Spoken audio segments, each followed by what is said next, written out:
Office of the Council on American Islamic Relations and the Montgomery County Muslim Council are condemning hate graffiti found at Walt Whitman High School in Bethesda. This is a photo provided by investigators here. As you can see, some of what was portrayed there. The graffiti reportedly including the Star of David painted on a school wall and other hate graffiti about Muslims and Palestine. We've got Director of CAIR Office of Maryland, Zainab Chaudhry, joining us now. I'm just reading a little bit of what the school was saying in response, but first let's start with CAIR's response to this.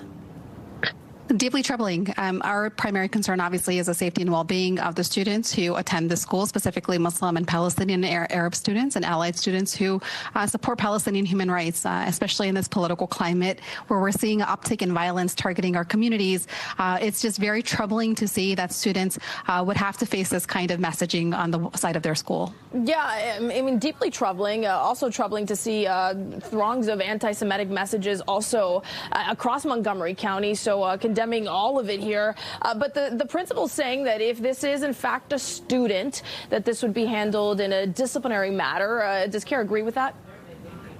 We trust that the process will work. We have been in touch with school officials and with local law enforcement, and we acknowledge and want to express our appreciation for the swift response from the school principal as well as the superintendent, who have been in touch with families and with students to express their concern and condemn the messaging on the side of the school. The fact that this happened during Muslim American Heritage Month, which is a month of January observed by Montgomery County, including Montgomery County Public Schools, it just further underscores the fact that there has to be continued dialogue and education around the contributions of Muslim communities within our county and across the country who have contributed to our society in so many different ways. And we just want to make sure that students also recognize that they are feeling supported, that they have resources available to them, and CAIR is committed to making sure that we are able to be available and present for their families as well. You talk about those conversations, especially education here.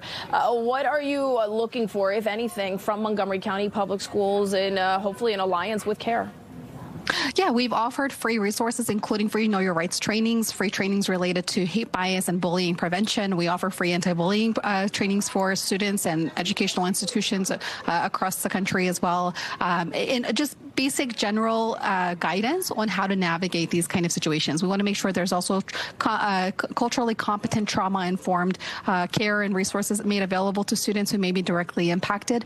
Unfortunately, there has been a long history of the erasure of Palestinian students from our educational institutions, and there's just been a very difficult conversation in many school communities where many students have felt erased, they have felt silenced, they have felt, especially during the ongoing 2.5-year-long genocide in Gaza that has been funded by our tax dollars in the United States, that many students feel that they have not been centered, that their voices, their concerns have not been centered in conversations related to human rights. So we just want to make sure that, you know, we are doing our due diligence to call for an appropriate investigation, and that whoever is responsible for this is held accountable. And we send a strong message that this is not acceptable, not in Montgomery County, not in any of our states, not in our country. All right, Zainab, thank you. We know Montgomery County Police are investigating here, and we'll be waiting for the conclusion of that investigation. Let's move on now. As many